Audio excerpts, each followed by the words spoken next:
Bom dia, caríssimos estudantes. Esta é a nossa segunda videoaula.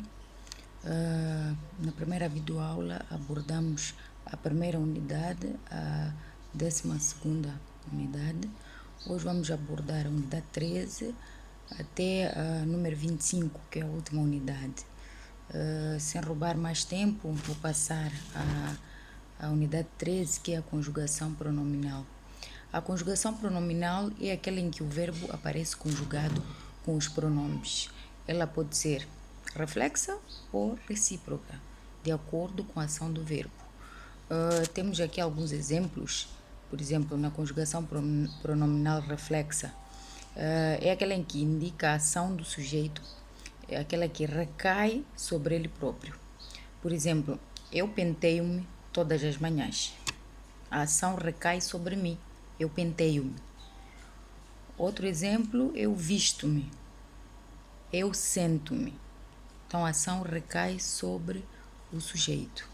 Enquanto que na conjugação pronominal recíproca, exprime aquilo que é a reciprocidade na ação praticada. Temos aqui alguns exemplos. Eles abraçaram-se. Quando diz abraçaram-se, de fato é um ao outro. Eles morderam-se, eles beijaram-se. Então, aqui existe reciprocidade na ação praticada. Temos aqui a unidade 14, que também não constitui grande novidade para os caríssimos estudantes, que é sobre o discurso direto e discurso indireto. Quando se fala de discurso direto, é um meio de expressão em que se reproduzem aquilo que são as palavras de uma personagem, tal como ela disse ou teria proferido.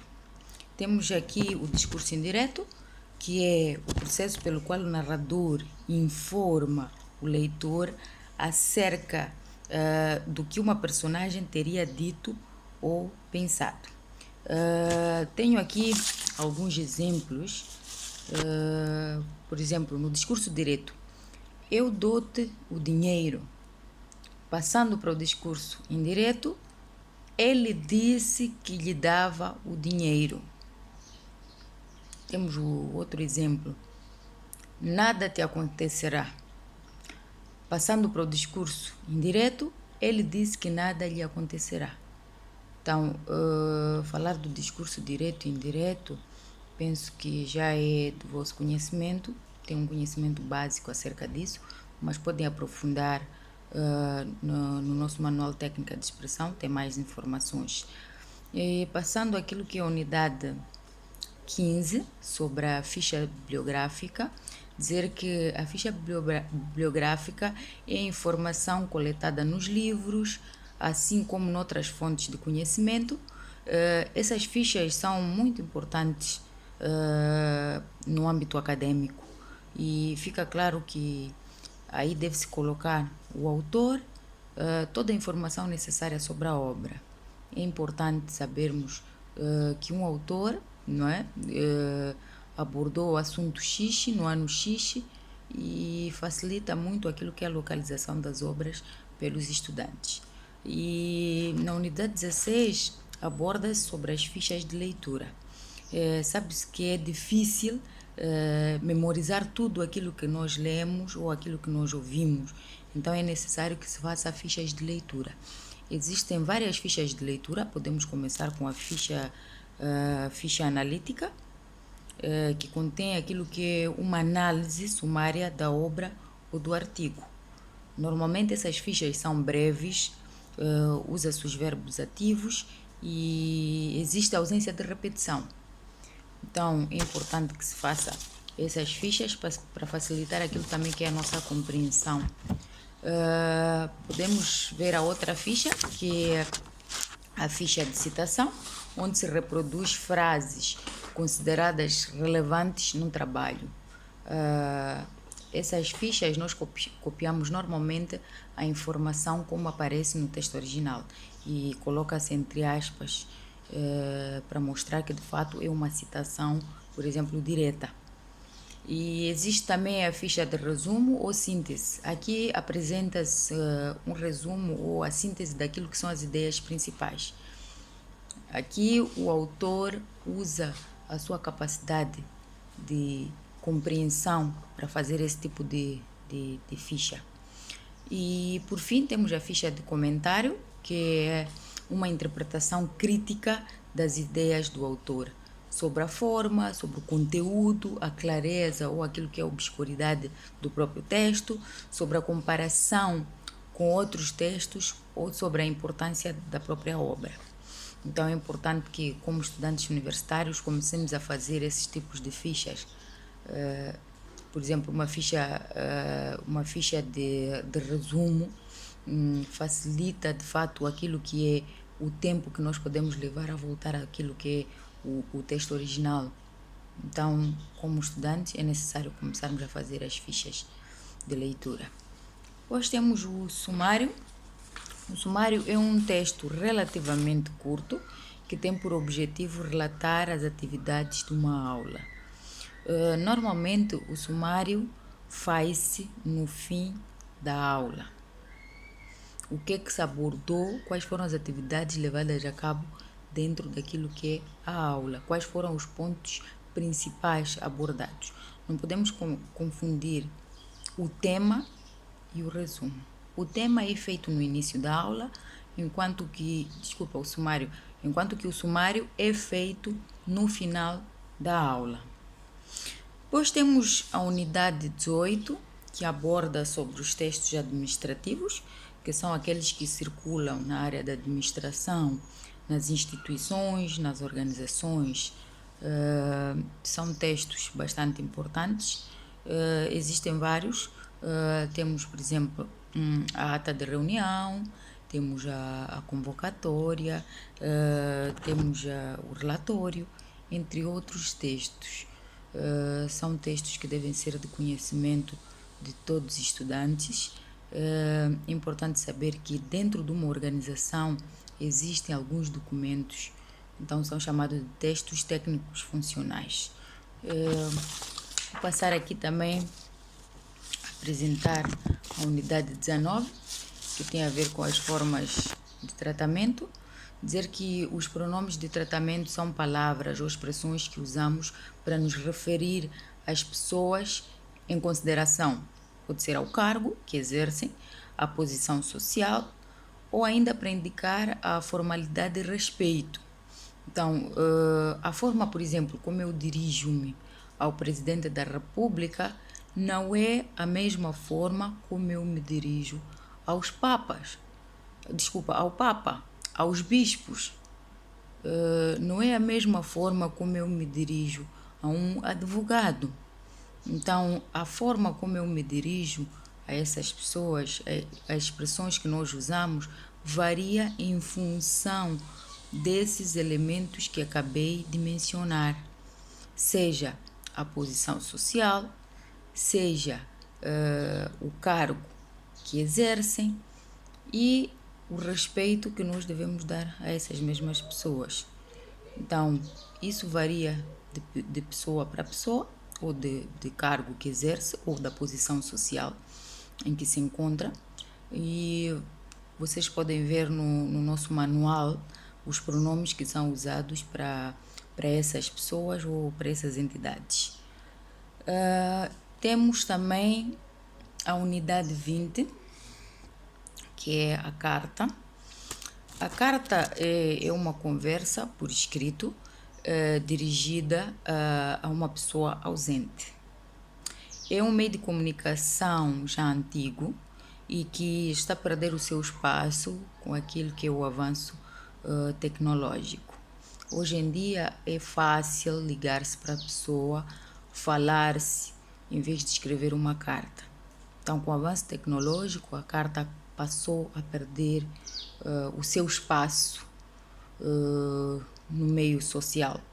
Existe a carta privada e existe a carta comercial. As cartas privadas normalmente são dirigidas a familiares e amigos. Apresentam uma linguagem bastante simples, com expressões que mostram que existe uma certa intimidade. Então, a partir daquilo que nós colocamos, por exemplo, o próprio vocativo, não é? nós já sabemos que esta carta é dirigida para um familiar ou um amigo. Por exemplo, querido pai, já mostra que existe uma certa intimidade. Quanto ao nível de língua, é uma linguagem familiar. Usa-se uma linguagem familiar. Em termos estruturais, não tem uma estrutura estática, é uma estrutura dinâmica. Apresenta uma estrutura mais dinâmica, diferente de uma carta comercial, diferente de uma carta comercial. A carta comercial é frequente no mundo dos negócios, apresenta expressões de cortesia. O fato de dizermos "és-me senhor" já mostra que existe mesmo cortesia. O nível de língua que normalmente se usa nesse tipo de carta é cuidado. Existe uma estrutura padrão normalmente que é seguida nesses tipos de carta.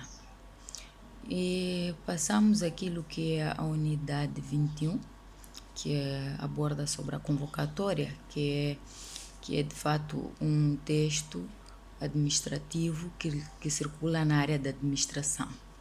A convocatória é um documento que chama sócios para se reunir. Apresenta uma estrutura que é um cabeçalho, o corpo e o fecho. Quando se fala de cabeçalho, é, por exemplo, o nome da instituição, não é?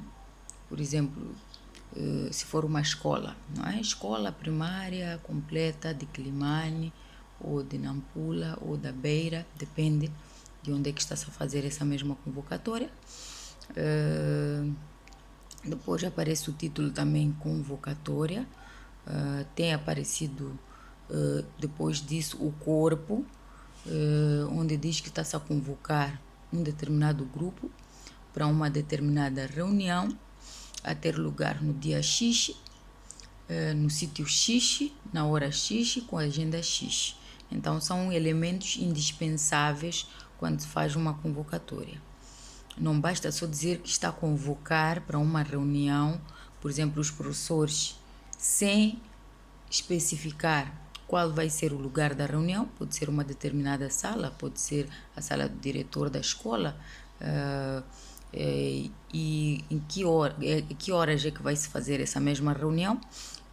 Pode ser às 10 horas, às 12 horas, porque as pessoas não vão saber se não vier especificamente lá qual é de fato a hora dessa mesma reunião. O grupo-alvo também deve ficar claro. Se, por exemplo, são todos funcionários dessa escola, são os professores da escola, é o grupo administrativo, fazem parte só da secretaria, então deve estar específico qual é o grupo-alvo dentro daquilo que é a convocatória. E, de fato, também deve-se trazer a agenda, que é para as pessoas saberem o que é que vai se tratar nessa mesma reunião. E, por fim, vem aquilo que é o fecho, onde vem a assinatura, não é? A data e as assinaturas. A assinatura da pessoa que tem a competência de fazer essa mesma convocatória. Depois temos já na unidade 22, que é a ata de reunião. A ata de reunião é uma reprodução de fatos, decisões, opiniões reportadas numa reunião. Este documento é normalmente elaborado por um secretário da reunião.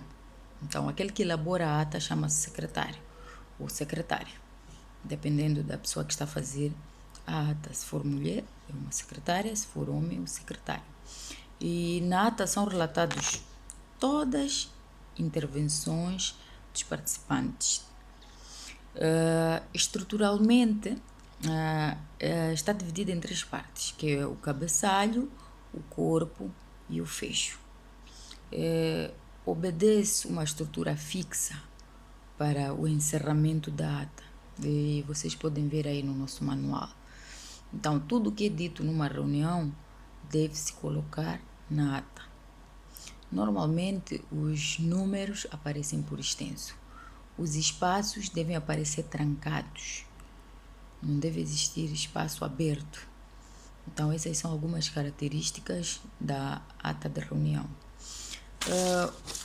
Na unidade 23, fala-se daquilo que são os textos expositivo explicativo. Na unidade 24, os textos expositivo argumentativo. Penso que também não constitui grandes novidades. Nas classes anteriores, nós já vimos esses tipos de texto. Vamos começar com o texto expositivo explicativo, que é aquele que dá a conhecer ou esclarece determinada situação ou fatos. Tem por objetivo dar a conhecer uma determinada realidade. E este tipo de texto está dividido em 3 partes, ou em três fases, é melhor. A primeira fase é a fase do questionar. Temos a segunda fase, que é a fase da resolução, e temos a fase da conclusão. Enquanto que o texto argumentativo, expositivo argumentativo, o autor aqui apresenta as suas ideias com o objetivo de convencer o interlocutor a aceitá-las. O texto argumentativo apresenta uma determinada tese. A tese é a ideia que se pretende defender. Então, em termos de diferenças, o texto expositivo explicativo visa dar a conhecer uma determinada realidade, enquanto que o texto argumentativo visa convencer o interlocutor a aceitar as nossas ideias, a partir de argumentos convincentes e que possam fazer com que o nosso interlocutor mude de ideia. Depois temos a unidade 25, que aborda sobre o relatório. Dizer que o relatório é uma declaração formal dos resultados de uma investigação ou de uma atividade feita por alguém. Então, o relatório é uma declaração formal dos resultados de uma investigação ou de uma atividade feita por alguém. Os relatórios normalmente obedecem uma determinada estrutura, mas isso depende também do tipo de relatório que se faz e depende de instituição para instituição. Existem vários tipos de relatório. Existem relatórios de atividades diárias, semestrais, anuais. Existem relatórios de viagem, existem relatórios científicos, existem relatórios de investigação. Esses relatórios acadêmicos muitas vezes dependem de instituição para instituição. Quais são as normas que se seguem dentro de uma instituição? Bem, caríssimos estudantes, apresentei de forma resumida aquilo que são as 3 unidades. Não é suficiente o que eu disse aqui, porque abordei de forma bastante resumida todos os elementos dessas 3 unidades que nos faltavam. Então, é importante que cada estudante visite o nosso manual, leia com maior profundidade, e temos uma vantagem que já são temas que nós temos algum conhecimento. Se existir alguma dificuldade, podem expor no nosso fórum de dúvidas, que eu irei tentar, tentarei responder de forma clara, e acredito que este módulo não teremos grandes dificuldades, mas para isso é necessário que se leia, que se perceba a informação que está aqui no nosso manual, e despeço-me até a próxima.